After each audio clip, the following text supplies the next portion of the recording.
that even though you could have guaranteed they were going to become a customer, they don't at the last minute. All right? So not everybody works their way through that.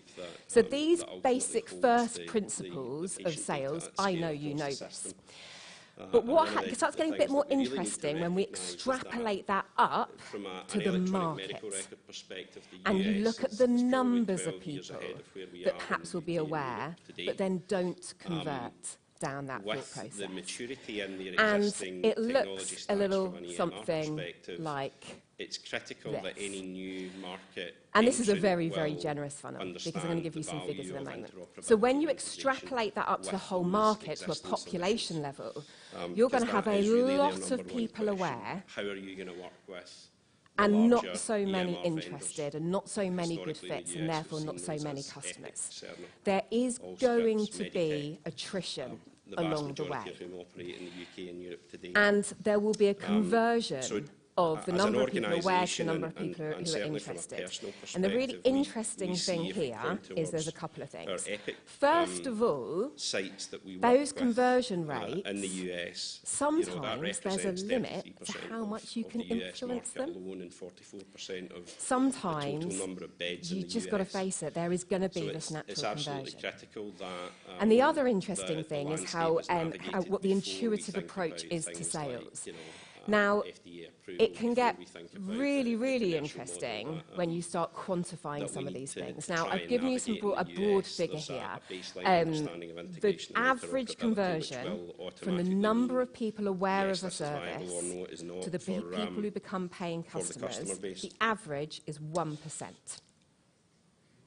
So in my experience in life sciences, because of the nature of what we do and the sort of people that are perhaps aware, the conversions are higher. But I've never seen it higher than 10%. You know, from that total number of people that are aware of your organisation, have perhaps visited your website or seen a post on social media, the absolute maximum I've seen is 9% to the numbers that then become paying customers. And there is time associated with this. Some of your potential customers could be sitting as awareness or leads for weeks, months, maybe even years. And my observation is the intuitive approach to sales is to get a person in, one human being, a person in, to cover all this. Now that has a couple of limitations. The first limitation is to do with numbers, and when you really start working out the maths and reverse engineering it. Because you could quite innocently have a target of next year we want to double our customers. Okay, maybe we've got 10 customers this year, we want to double it to 20, is the maths there, 20 the following year. And that may seem totally doable. But have you worked out what your funnel looks like and what the conversion rates are? Have you reverse engineered what doubling the number of customers would look like if you then apply the apply the conversion rate to qualified leads? Do the reverse maths to work out how many leads you get, and then do the maths to work out, therefore, how many people need to be aware of the service so that by the time the inevitable conversion rates are applied, we've got the number of customers we want at the bottom. And it gets interesting when you look in absolute numbers.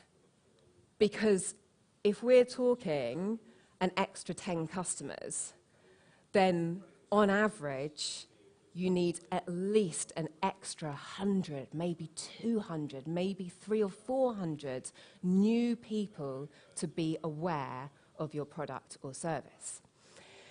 And that becomes tricky when you've got one human being doing the whole lot, or maybe two human beings. So let's say your business development managers, they're out there, they're going to conferences, they're doing calls, they're doing LinkedIn prospect, they're doing all this. There is only so many hours in the day. There is one person and their resource is finite. So the other natural thing to do is to push on the conversion rates and to really push for higher conversion rates. But that's limited as well because actually there's so many other factors going on that are external to your product and service. So my advice is to first of all, calculate your funnel, because it may well be quite harrowing to find out what your conversion rates are. There's no judgment here. There is no right or wrong for what the conversion should be. But the first step is to be aware of them, so that when you have a sales target, or when you have a sales ambition, or when you are forecasting for investors and board members, you've actually worked out, in order to get that bottom number of customers, that bottom revenue, what does that mean for how many people we need to get to in the first place? So the first piece of advice is to work it out, is to do the maths and work out what the absolute number is. The second piece of advice, and this is what we were alluding to, this is what a lot of the insight was from the panel earlier, is to, apologies for the light colour up there, is to break down the funnel into specific areas and match that funnel with a specific capability. So you don't need the very expensive, high-value, very highly qualified PhD salesperson to do all this. In fact, that's probably an inefficient and very expensive way. Because it could well be that the number of customers they're seeing and the number of meetings they've got, for each one customer that they're securing, they could well be seeing 10, 15, 20 customers that never turn into a customer, potential customers that never turn into a customer. So to get one person doing the whole thing has got some limitations in terms of how many hours in the day they've got to get the numbers at the top. It can be expensive because it's inefficient. And there's another secret I'll let you into. Salespeople love doing the sales call. They don't necessarily love the admin and the prospecting and the reaching out before. When I realised, I came to terms with this when my very, very first job was in sales, and I absolutely loved being in front of cardiologists and talking about the science and showing the papers and doing that whole pitch. But that was such a tiny part of my day. The rest of the day was filled with things that I lied to myself and everyone that I really hated. I just really hated it. But this is the thing. So your really high-quality salespeople, they may not even be good at the capabilities that are required for the top of the funnel. So here's the advice. The advice is to break down the funnel into different capabilities so that you have a capability that is very specific to raising awareness and attracting people to your website and to your expertise. You have a whole separate capability that is responsible for and owns this work of finding the companies, prospecting, messaging them on LinkedIn. And then you have your capability, which is that face-to-face, highly technical, consultative engagement with a prospect to secure them as a customer. So that when we talk about a sales system, we don't mean one person doing certain things and processes. What we mean is break the system up, break the whole process up and match the capabilities.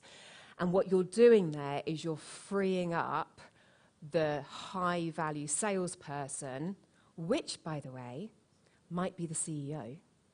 It might end up being like Sarah, she's the one that does these calls. It might well be, it might not be a salesperson, it may well be the CSO, the CEO, a senior scientist. It frees them up to do what they do best and secure that business.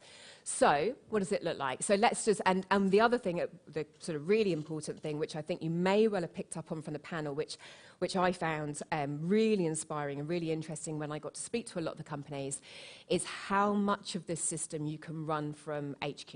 You can run it from Scotland because of the digital platforms. So this is what it could look like. This is what suddenly it starts looking like when you break it up. So you can have this first capability that is head office based, and the whole role of that capability, and notice I'm saying capability, not person. The whole role of that capability is to make more people aware of the company's expertise. That is the bit they own. The spirit of this is in the numbers at the top of the funnel, so that there are enough numbers at the top so that by the time the inevitable conversion rates are applied, you've got enough customers at the bottom.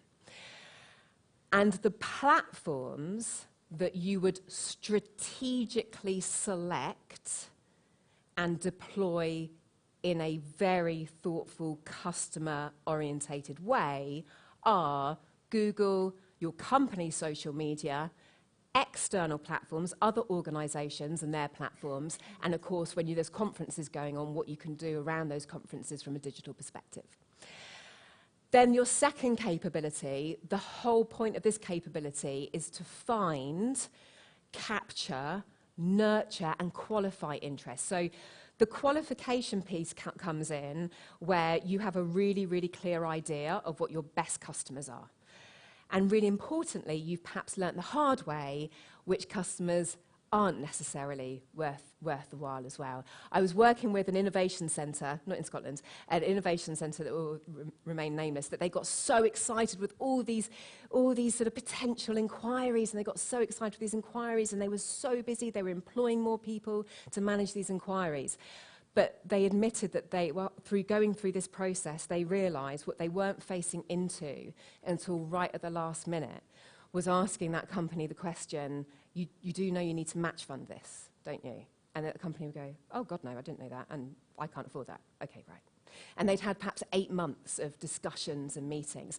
So that's what we mean by qualifying. And, of course, you do it in a really appropriate, thoughtful way, but the idea is that at this stage, if you know who your ideal customer is, maybe a young biotech that has just got some funding, Sarah alluded to that, has just got some funding, but hasn't got the capabilities to deliver on what they've promised, then great. When you're doing your desk research, you can qualify as you go. You can work them out by doing extra research.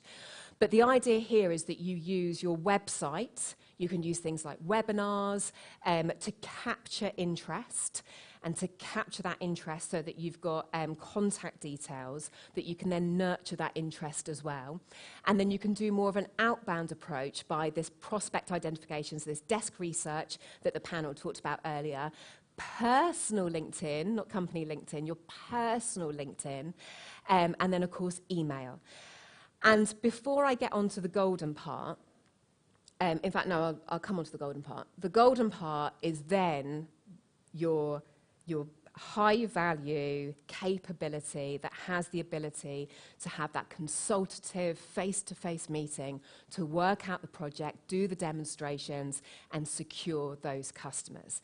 Now, the trick is to reflect that credible expertise upon which the organisation is founded, is based, is to reflect that in all of the activities upwards. So this is not, so those 2 blue boxes are not hardcore outbound selling. This is not advertising. This is not pushing your message out. This is using your expertise that you have within the organisation and being generous with your insight and with your experience and with your knowledge so that people understand your expertise and are attracted to you for that reason. Now, there are, of course, as you can probably imagine, the big elephant in the room, which we don't have time to do, is working out strategically what you do. The key message to sort of get across is that when we talk about a sales system, it's breaking down the capabilities and then working out the best person or people to match those capabilities, work through it methodically. And one of the companies I managed to speak to in this whole process, Clive Barrow, talked a lot about being really creative. Richard talked about being really creative about outsourcing some of these things. There are people out there that will do some of this work for you. And the key thing is they are a lot cheaper than your very expensive salesperson doing the whole thing. All right, so it is an investment, but it is perhaps a more efficient use of resources. So that's the key concept, is to break down these capabilities and match them to the right people. And it may well be that that then inspires how other people in the organisation can directly contribute to the sales process and the sales performance of the company. So a lot of the companies that I've spoken to and worked with, they're starting to bring their scientific team and the people in the labs to write articles. Those people are ending up being approached to write articles in other publications and on other websites. And it's everybody knowing clearly what their role is in the overall sales performance of the company. And that can really bring the commercial and the scientific teams together. So on that really, this is just, the whole point of this is just to introduce, pull it all together, the discussion that we had this morning, and to just introduce to you what we mean by a sales system. And if you would like to find out more, because I was obviously limited in this session, I've just put on an extra hour so that, you can ask questions. I just knew that we're going to be really time limited today. So on Wednesday, December the 7th, I'm just going to do an hour on Zoom. Places are limited, and the reason I put the QR code there is because it's not a public event, because I wanted to give you guys first refusal first before I go public with it. But really it was just the sentiment behind this is just to expand on it a little bit, answer some of your questions, particularly on that strategic approach to raising awareness, how you even start getting found on Google, how you even start working out what you're going to post on social media. Okay? So, and then there's some free advice on my LinkedIn page. Are there any questions before the rest of the group come back into this room? No. Are there any questions on anything that you've heard today? Thank you, David. Thanks, Alex. I think it's fantastic. Thanks for every angle. The process, do you think the process has changed since we kind of talked a lot about this in the previous session since COVID, in terms of the inbound versus outbound aspect for the top of the funnel? And how have you experienced that change? Yeah, we've seen quite a big change. I mean, the experience was the same as what Sarah described, that previously it was almost all being consultative sales. You have to be in front of the client pre-COVID. Yep. Now it's much more of a mix, and I think that's a big advantage for Scotland because we have time differences. There's the transport costs, so all of these things are a challenge. So you still need to be face to face, but you can also do these Zoom Teams meetings effectively for that consultative process. The Sarah said it's different, but you can do more. Yeah. And I think that's the thing that really struck me, particularly talking to Sarah, is how much she quantified. She said how many leads they're getting, but she actually also quantified when we spoke, and she's not here, so I won't give you the figure, but she quantified what percentage of their sales they can track back to this activity online. And I think that's a really, really fair thing to say, David, that the appetite for getting information online is probably so much higher since COVID, because actually it's so easy to think that we always did Zoom, but my God, we didn't always do Zoom. Like, that's only the last couple of years. So to do webinars and events like that, I think that's a really fair comment. Thank you. I think David said mentioned about switch off the CRO in the email. I thought that sounds kind of familiar, but I wonder also how you then do, when you do have a need, where do you go? Yeah, so a couple of little comments if I may, and I'll answer the question, but I think for me as well, the last little gold box, there's still a conversion rate in there, which is probably about a third into actual customers, paying customers. Okay, yeah. But I think what we've experienced is a bit of a mix, particularly with the COVID thing. So obviously, our business didn't dip at all. It didn't blink because everybody had to do it that way.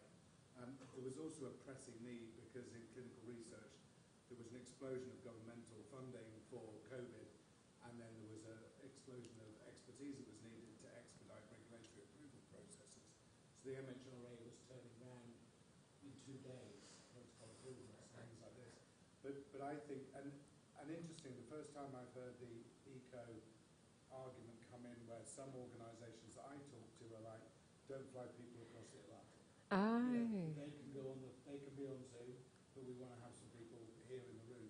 And I do think that depending on the complexity of what you are selling does depend on how much frequency of meetings and then how much needs to be face to face. Because I think there is a quality loss in that, but also I think you were saying earlier, Alex, or maybe Rupinder, once you've built that relationship, you've earned the right to have the next 3 or 4 meetings remotely. But at some point, yes. I think there is real value in being in that face-to-face environment. Yeah, absolutely. Yeah. Thank you, David. So thank you very much, everybody. We are inviting the rest of the delegation into this room, actually, just to do a wrap-up. So I think that gives you a sort of 2 or 3 minute comfort break, and we will see you back in here in just a few minutes. Thank you very much. Are they coming back in here? Huh? In here? Yeah. Okay, right. Are they waiting? No. Okay, good. Right, who am I doing this with? Yeah, Gary and Mark. See those 2 slides in the middle, the one with the funnel, and then the one with the boxes on? Could I get a copy of those 2 absolutely, slides? absolutely, yeah. Because I said it out really clearly. Good, thank you. Can you imagine when I was listening to all these info, I was like, I can totally see what's going on here. When you sort of talked about outsourcing these bits, I could see exactly where it fit into your funnel and what you were doing. So we're not as clean as that between the demarcations. Right. Okay. All right. Yes, absolutely. Just thought of something that might help it in a minor way and make it just a wee bit cleaner. Okay. I mean, for us, not for your presentation. No, for you. For Oh, right. very, Yeah. Okay. Yeah. No, I'll send them to you. Yeah. So there was a bit of inspiration. Good. All right.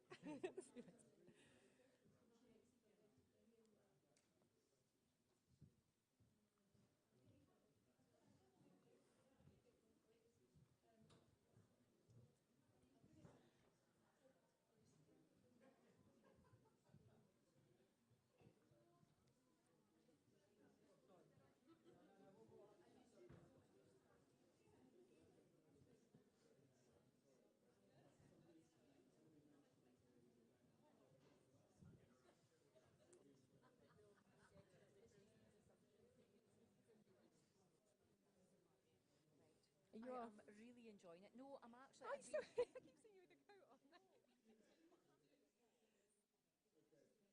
Yes. Julie was just saying.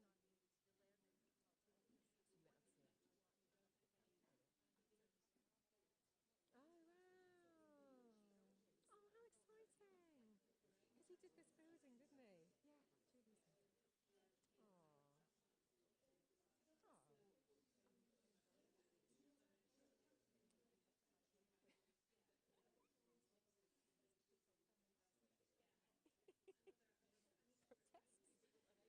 I will. Protests. I'll put that on my CV. Do you know what? I genuinely thought I'm going to let them have a say, and then the useful thing was when they started swearing, and I was like, good, we've got a reason to get rid of you. So yeah. Thank you, Debs. That's amazing. I know. Yeah. No, but yeah. Oh, yes, brilliantly. But a lot of this is, I think we definitely need to reconvene as an ILG. Oh, good. That kind of is great, isn't it? So I want to do another one. This is what I really talked to Mark about, is keeping momentum.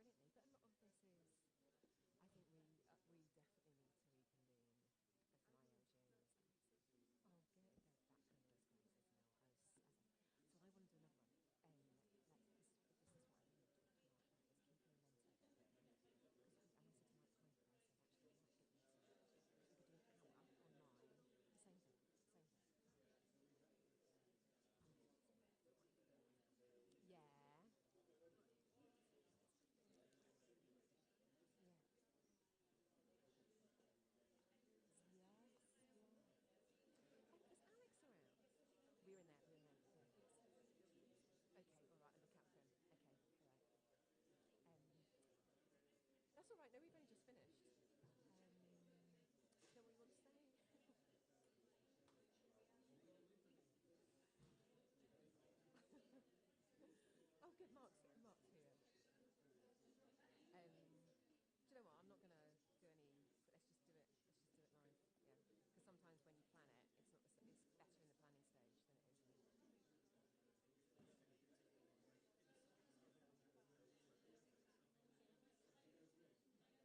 sure it's the same room. It's amazing, yeah.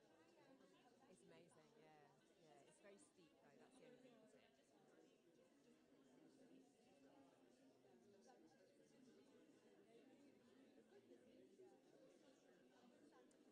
okay, yeah.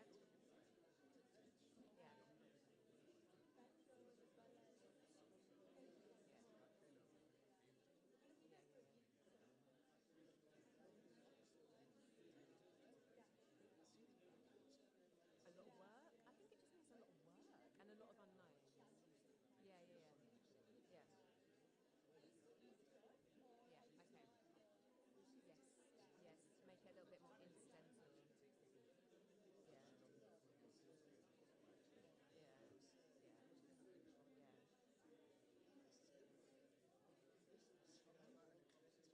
Yeah. Yeah. I'll just go and take a carrot. Yeah.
Yeah. Okay, good.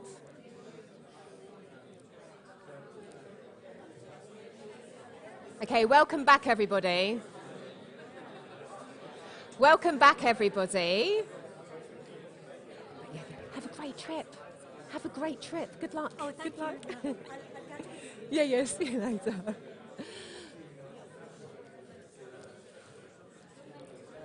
Yeah, I know. Thank you.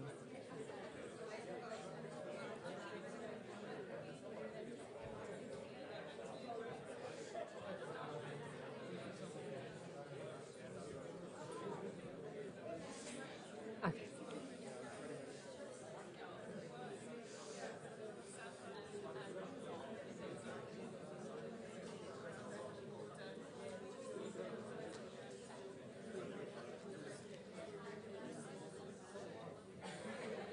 Okay, welcome back, everybody. Is my mic working? Is it working? Yeah, okay. Welcome back, and hats off to you, hardcore last few people. You have had opportunities to leave, really obvious ones, and you haven't. So thank you so much for sticking with us. And we're just going to pull it together to just do a bit of a reflection on the day. We will not keep you long, but this is also the opportunity to ask any last questions that you feel you haven't been able to get off your chest during today. So to do this, can I please invite Gary White Wright, who is the Vice Chair of the Industry Leadership Group, who works at IQVIA. Gary, can I welcome you to the panel for the first time? And Mark, can I welcome you back as well, please? So here's a microphone for you. First of all, can I just see, are there any questions from the audience, first of all, about anything you covered today? Okay. In that case, I will... Is it time to go home yet? Yeah, I know. In that case, I'll come to you both. So, we have had a really full day covering some really big topics, and then we've gone into parallel sessions and had a bit of a deep dive into some specific subtopics.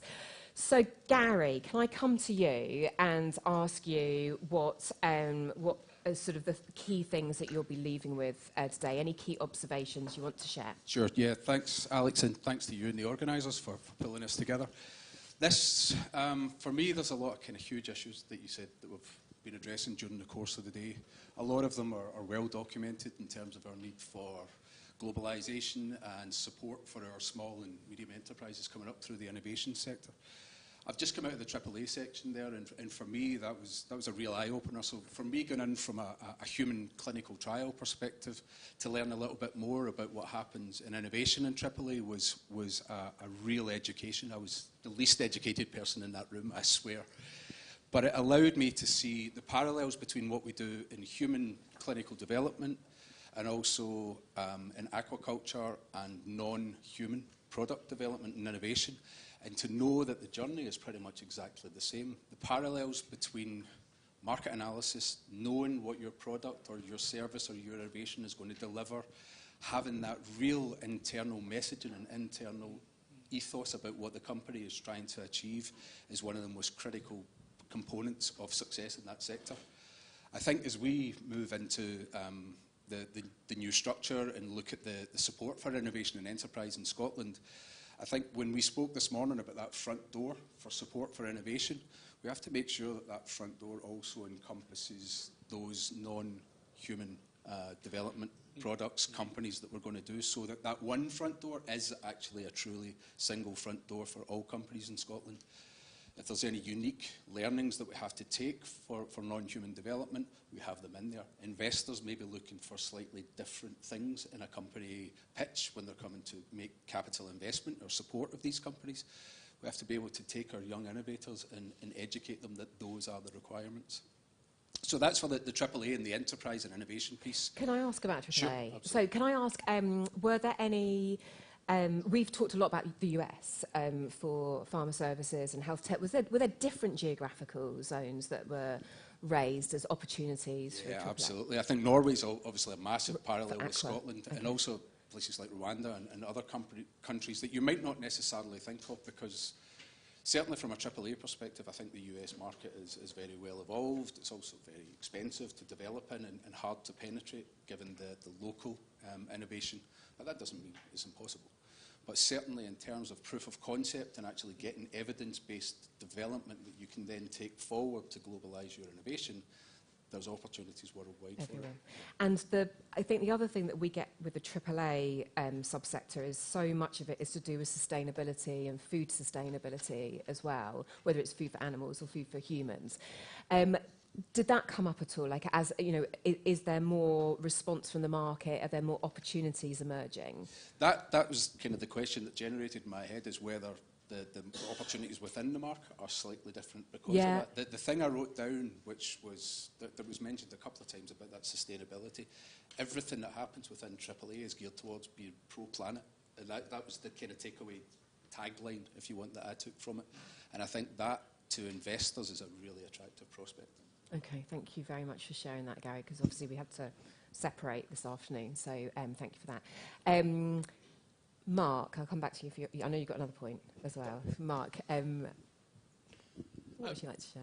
Well, I have to confess that I did not attend any of the breakout sessions this afternoon because I was asked to join the inaugural meeting of the research fellows which NHS Scotland and SHIP have just employed. So I had the I had the chance to listen to some of their presentations about the projects that they have been appointed to, and I really just wanted to bring forward and reassure people that I think there's going to be a real willingness and a real opportunity collectively with SHIP and the Chief Scientist's Office and these innovation fellows to embed good practice or different practice, new ideas within Scotland's NHS. Now, that obviously has a tremendous benefit both to the patients and the population of Scotland, but it also seeks to strengthen very much our industry and our ability to show proof of concept and to move forward into export markets. And you know, obviously, with the size of the market that we have and the number of innovation fellows, it's not going to be every single thing that comes out of Scotland that makes it into this programme. And there is going to be a very active triage programme. But having said that, triage is equally valuable to us because if it's done well and the feedback is done well, it's going to be incredibly useful to all aspects of industry to know why it can't. Is it not ready? What are the weaknesses? Is it a great idea but it doesn't fit Scotland? So I think that there are many positives about the innovation fellows. So that was kind of what I was doing with the while you were in sessions. And I feel I should probably acknowledge that as a reflection of working with industry, that SHIP meeting was deliberately held here this afternoon so they could be with us this morning and take part in the breaks. I don't want people thinking you went off to another building somewhere. It was all here, wasn't it? Mark, were you going to say another point? Well, and I was just going to say that, you know, overall, the conversations that I've had, and this is the great part about not having an entirely virtual, having the opportunity to have coffee breaks, lunch breaks, wandering around. I've been greatly encouraged by the conversations that I've had, and all the discussions have been pointing out, you know, opportunities or encouraging or moving forward in a positive way. I haven't had the "oh, this is shit, the end of the world is happening" conversations, which we might have had 5 years ago. So, you know, the overarching view of people is much more positive. And if you look at the export strategy, you look at the size of the global markets for our sectors. That's the right position to be in because we are at the cusp of something great. Very seldom are you in the right place at the right time. I think Scotland's life sciences industry is at the right place at the right time. And you know, I'm certainly very pleased to be a part of it. And I very much hope that we can all go forward together. And then when we meet the next time, the next set of figures will be even better and we can be sharing even more success. And there have been so many points of inspiration, haven't they, today? That I know these conferences, it's in principle, and then, you know, obviously the next bit is, right, how do we put that into place and mechanisms? But for today, the whole point of it is those sort of points of inspiration, things that get really exciting as an opportunity. You were talking about, Gary, the example that Dave gave of the 3 generations of Tudors. Yeah, I mean, I found it really interesting when you spoke this morning, Dave, about the 3 generations of Tudors with the iPhones. And I think your dad's fine, taken care of. He does what he has to do to function with his iPhone. I think your kid, who's the 13-year-old, that's the parallel I draw with that is we've got so much work going on in STEM, so much work that's going on in SALSA that we are actually taking good care of the next generation of scientists that are coming through.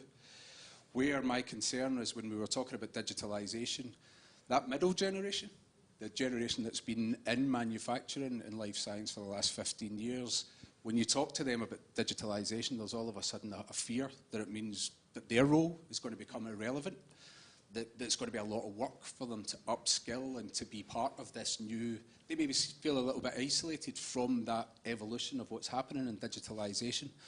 I think at that point we need to work on how the advantages and value of digitalisation is packaged and communicated to the existing workforce so that they remain relevant, they remain engaged in the change, and they actually see that this is going to be the new iPhone. This is going to be something that makes their life and their contribution to their role all the more valuable, and it makes them feel even more relevant than they do today, but they have to be brought on that journey from way back. And for an individual as well, I think the thing that sort of really struck me in the last couple of weeks, sort of having this conversation about digitalisation, is you can have your career in life sciences, you could be a good 20 years in, 25 years in, and there is this opportunity to create a whole new talent for yourself, and to learn about something new and be that person that has the life sciences, but also either the data side of it or the digitalisation side of it. So there is an opportunity for individuals to create that new talent for themselves, I think.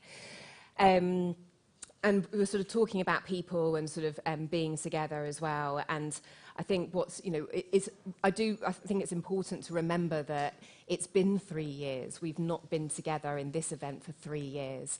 And I think personally it's just really inspired me to make as many opportunities happen where we can either be together like this or meet online, but always have this this conference here where we all get together and get more people involved as well. So any last remarks from the panel? No, I'm just energised to go forward. I hope that you are all energised too, and thank you very much for bearing with us for the day, and thank you for your contributions. Thank you, Mark. So I do have some thanks to give. You gentlemen can stay there for a moment if you like. I have some thanks and a wrap up and a couple of next steps for you all. So follow us on LinkedIn on Life Sciences Scotland, because as you probably gathered today, the publication of the export plan is the first milestone. There is tons of work that we will be doing and we will be listening to, and there's lots of actual practical things that need to happen, and we will use LinkedIn as our communication to you to invite you to get involved and have your say as well. So please follow us on LinkedIn. The other thing to say as well is I believe you will be getting an evaluation form from Rebecca at the Scotsman. That is really useful. Honestly, I jump on that straight away as soon as we get the results through, and it genuinely, each year we create the conference from scratch on what we think is going to add value. So please do fill that in. Go mad on the open text fields. If she gives you one, just say what it is that the issues are that you really want to be addressed in events like this. And finally, I think that leaves me to thank 3 groups of very important people. So the very first group is to thank Rebecca and her team at the Scotsman for putting this on again every year. They've been doing it virtually the last 2 years, and we're back in the TIC again this year. So thank you to Rebecca and her team and to the people at the TIC. Can you please show your appreciation?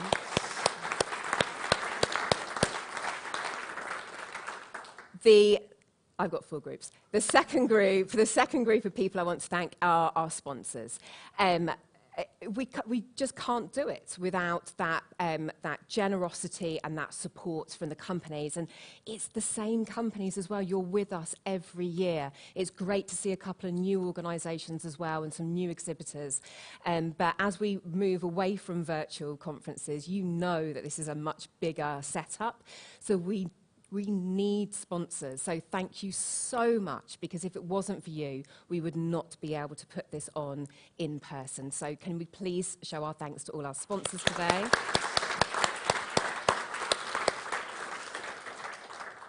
The third group of people are our panellists. Thank you so much. We have had, I think we've had about 30 speakers today. We've had so many speakers, so many panellists, so much insight, so much advice from the parallel session. So thank you very much to the panellists.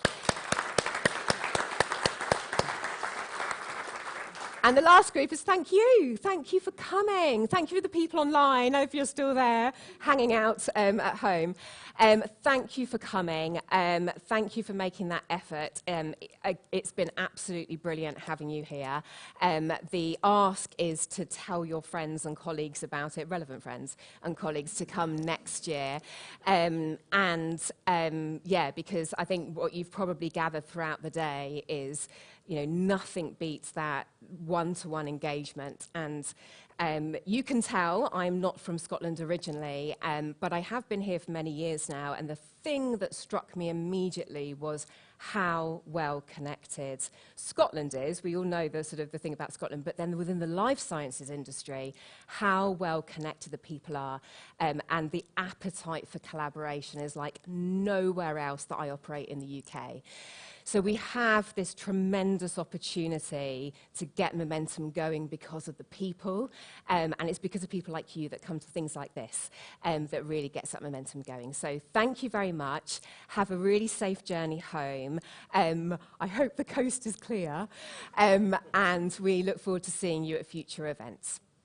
So thank you very much, everyone.